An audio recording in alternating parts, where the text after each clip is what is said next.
பையெல்லாம் உங்களுங்களா?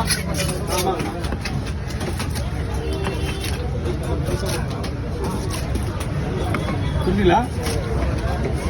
சுத்தண்ணி எதுக்குன்னு தெரியுமா? கூட இருக்குல்ல, ஆமா, நீங்க சுத்தண்ணியில போட்ட உடனே இந்த மீன் கல் மாதிரி இடம். அதுக்கப்புறம் நீங்க எடுத்து ஃப்ரை பண்ணாலும் சரி, கொண்டு போனாலும் சரி, உடையவே உடையாது, அப்படியே நிற்கும்.